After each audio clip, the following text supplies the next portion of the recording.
Candidate बार बार select हो रहा है, तो वो उसको बंद करे, उस चीज पे वो लगाम लगाए। तो सरकार को यही नहीं समझ में आ रहा कि 25 नंबर और 25% में अंतर होता है। आप देख रहे हैं MA न्यूज। बीपीएससी सहायक अभियंता भर्ती में अनुभव वेटेज पर बवाल, अभ्यर्थियों का विरोध प्रदर्शन। नमस्कार, आप देख रहे हैं MA न्यूज।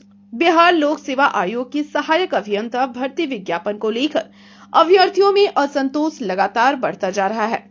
इसी क्रम में आज बड़ी संख्या में अभ्यर्थियों ने विश्वेश्वरैया भवन के बाहर जोरदार विरोध प्रदर्शन किया। विवाद का मुख्य कारण संविदा अनुभव के आधार पर दिए जाने वाले वेटेज अंक है। नए अभ्यर्थियों का आरोप है कि पहले से चयनित संविदा अभियंताओं को उसी अनुभव का लाभ दोबारा देने की तैयारी की जा रही है, जिससे प्रतियोगिता असमान हो रही है। विद्यार्थियों का कहना है कि बीपीएससी के पुराने विज्ञापनों के तहत कई संविदा अभियंता पहले ही अनुभव वेटेज का लाभ लेकर चयनित और नियुक्त हो चुके हैं। अब वही अभियंता पुनः आवेदन कर अतिरिक्त अंक पाने की स्थिति में है। प्रदर्शनकारियों ने चेतावनी दी कि यदि एक ही अनुभव को बार बार वेटेज में गिना गया तो चयन प्रक्रिया सीमित वर्ग तक सीमित रह जाएगी और पारदर्शिता पर गंभीर सवाल खड़े होंगे।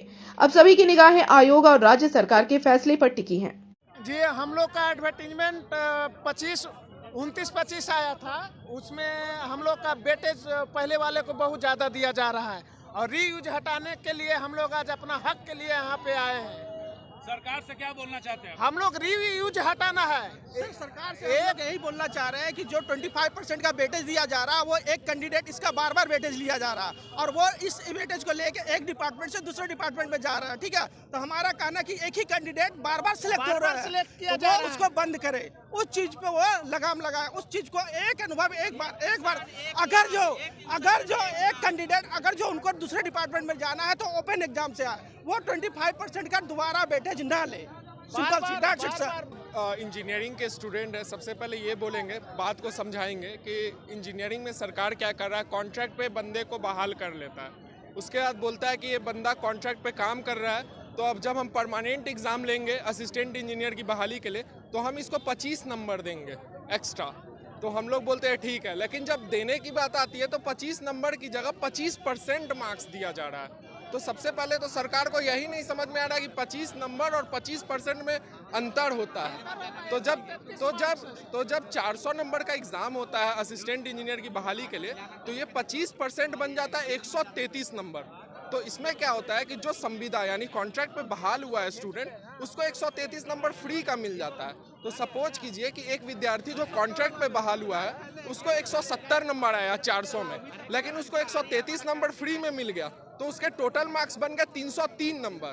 लेकिन जो एक विद्यार्थी जो फ्रेशर है, जो कभी कॉन्ट्रैक्ट पे बहाल नहीं हुआ है, वो अगर 400 में 300 नंबर भी ला रहा है तो उसका सिलेक्शन नहीं हो पाएगा। क्योंकि इसमें फ्रेशर्स को नुकसान क्या है? इसमें है तो नुकसान, अगर 400 नंबर में फ्रेशर 400 नंबर का एग्जाम होता है असिस्टेंट इंजीनियर का, इसमें अगर एक फ्रेशर विद्यार्थी 400 में 300 नंबर ला रहा है, मतलब 75% ला दिया, और एक विद्यार्थी जो कॉन्ट्रैक्ट पे बहाल है वो केवल 400 में 170 नंबर ला रहा है, तो 170। आपका बोलने का अर्थ है कि सरकार मेरिट को पीछे कर रहा है। मेरिट को पीछे कर रहा है, 133 नंबर दे रहा है। और इसमें एक और सरकार से चाहते हैं क्या? सरकार से सबसे पहले चाहते हैं कि अगर एक कॉन्ट्रैक्ट एम्प्लॉय अगर परमानेंट हो गया है तो उसको फिर से 133 नंबर नहीं मिले। फिर वो दोबारा नाम क्या है सर? मेरा नाम राजन राहुल हुआ, हम लोग इंजीनियरिंग के स्टूडेंट्स हैं। 25% वाला नियम इसलिए लाया गया था कि एक एक्स्ट्रा एडवांटेज मिल सके ताकि वो परमानेंट हो सके। ऑलरेडी वो परमानेंट हो चुके हैं, तो वो ही कॉन्ट्रैक्ट का वेटेज दोबारा कैसे मिल सकता है जब वो परमानेंट। जेई वाला में ये लाया गया है कि जो अंतिम रूप से चयनित हो चुके हैं कॉन्ट्रैक्ट का वेटेज लेके, उनको दोबारा कॉन्ट्रैक्ट का वेटेज का लाभ नहीं दिया जाएगा। तो हम लोग में ये पक्षपात क्यों किया? कहने का मतलब यही निकल रहा है कि संविदा में जो उनको परमानेंट करने का एक तरीका मिल जाए सरकार। हाँ, तो वो मिल चुका है, तो हम लोग का हमें कोई दिक्कत नहीं है, वो तो परमानेंट हम उनको कर ही रहे, लेकिन वो कैंडिडेट क्या कर रहे हैं, जब दोबारा वैकेंसी नया आती है तो वो फिर से 25% का वेटेज लेते हैं।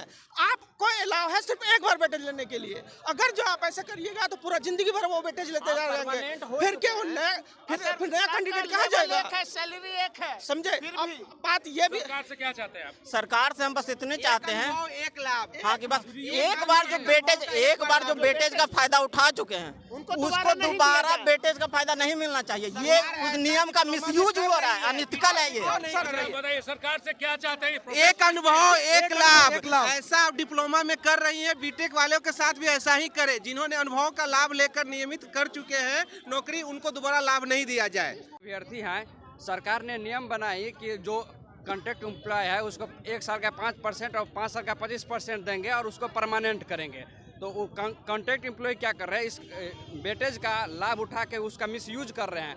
वो क्या कर रहे हैं कि कोई भी वैकेंसी आ रहा है वो फॉर्म फिल कर रहे हैं, उसको वेटेज का लाभ मिलता है, वो सेलेक्ट हो जाता है, फिर न्यू वैकेंसी आता है, वही फॉर्म भरते हैं, वही सेलेक्ट होते हैं। फ्रेशर कैंडिडेट यहाँ 5-5 साल से रोड पे घूम रहे हैं। एम्प्लॉय कॉन्ट्रेक्चुअल एम्प्लॉय जो है सो बार वेटेज ले रहे हैं। हम लोग यही चाह रहे हैं कि जो रीयूज कर रहा है, एक्सपीरियंस का रीयूज करके वो जो बार सेलेक्ट हो रहे हैं और सीट को बर्बाद कर रहे हैं, उसको तत्काल प्रभाव से रोके और रीयूज को बंद करे, जिससे कि फ्रेशर कैंडिडेट का भी सिलेक्शन हो सकता है। राकेश कुमार। यूज को हटाने के लिए, क्योंकि एक्सपीरियंस वाले को ही बार मिल जा रहा है, हम लोग को मौका नहीं मिल रहा है फ्रेशर के लिए। क्या चाह रहे हैं आप? यही रीयूज बस हटा जाए, रीयूज को हटा दे ताकि एक्सपीरियंस को जॉब दिया जा रहा है ना। एक लोगों को 5-5 बार जॉब दिया जा रहा है। फ्रेशर हम लोग मेरिट नंबर ला कर भी 306 नंबर ला कर भी बेरोजगार है, और जो संविदा वाले हैं 196 नंबर ला कर वो टॉप कर रहे हैं। तो हम लोग ये चाहते हैं कि एटलीस्ट ये एक तो 25 नंबर के जगह पे 133 नंबर दिया जा रहा है। 25% रीयूज बंद करना हाँ, हम लोग का आज का मेन मुद्दा है कि रीयूज बंद करना है, क्योंकि जो वैकेंसी आई हुई है वो उसका रिजल्ट आने वाला है। एटलीस्ट तो रीयूज तो बंद कर दे। इसके लिए इसके लिए तो हम लोग आंदोलन करेंगे ये चेंज करने के लिए, लेकिन अब भी मुद्दा है हम लोग का रीयूज बंद हो। एक ही लोग को जो बार जॉब मिल रहा है वो डिपार्टमेंट स्विच कर रहे हैं, हम लोग बेरोजगार बैठे हुए रोड पर खड़ा होकर प्रोटेस्ट कर रहे हैं। ये प्रोटेस्ट हम लोग का है मेन, जो कॉन्ट्रैक्चुअल जो एम्प्लॉई हैं जो बार नौकरी ले रहे हैं, उनको बिहार सरकार 25% एक्स्ट्रा मार्क्स देता है एग्ज़ाम में, और उसका क्या है कि वो एक बार परमानेंट हो जाते हैं, फिर भी वो दूसरे अपने अच्छे डिपार्टमेंट के चाहत में, जो कि सेम लेवल पोस्ट है, सेम लेवल 9 का पोस्ट है, वो लोग बार ज्वाइन करते हैं, जिसके चलते हम लोग का फ्रेशर का नौकरी नहीं हो पाता है। आप लोगों को परेशानी क्या है? परेशानी है कि जैसे हम लोग फ्रेशर हैं 300 नंबर लाते हैं और वो लोग 160 नंबर भी लाते हैं, तो 160 + 133 नंबर उनका जुड़ जाता है और उनका कटा, और वही लोग क्वालिफाई कर जाते हैं और हम लोग पीछे रह जाते हैं। मात्र 160 पे उनका 293 है। थोड़ा सा भी मेहनत करते हैं वो लोग तो 200 ले आ देते हैं, और 133 नंबर हो गया तो 333 हो गया। अगर उनका 200 मार्क्स आता है, आपका 300 मार्क्स आता है, उनको प्रायोरिटी क्यों दिया जाता है? उनको प्रायोरिटी दिया इसीलिए जाता है क्योंकि बिहार सरकार ने ये नियम बनाया है कि हर एक कॉन्ट्रेक्चुअल एम्प्लॉई को हर साल के तहत 5% एक्स्ट्रा नंबर मिलेगा, और ज़्यादातर कॉन्ट्रेक्चुअल एम्प्लॉई 5 साल हो गए क्योंकि वैकेंसी 8 साल के बाद आई है, तो ऐसे में उन लोग को 25%, जो कि मिला के कुल 33% हो जाता है, तो उनको 1/3 नंबर फ्री का दे दिया जाता है। ये उसी तरह से है कि ओलंपिक में रेस हो रहा हो और एक एथलीट 133 मीटर आगे खड़ा हो और रेस में 400 की लड़नी हो, और फ्रेशर एस्पिरेंट 0 पे खड़ा रहता है। सरकार से क्या चाहते हैं आप लोग? सरकार से हम यही चाहते हैं कि तत्काल रूप से जो बार जो वेटेज ले रहे हैं लोग, उन्हें बंद किया जाए। बस हमारी अभी के लिए यही मांग है। नाम क्या है? नाम है मेरा अजय कुमार दुबे।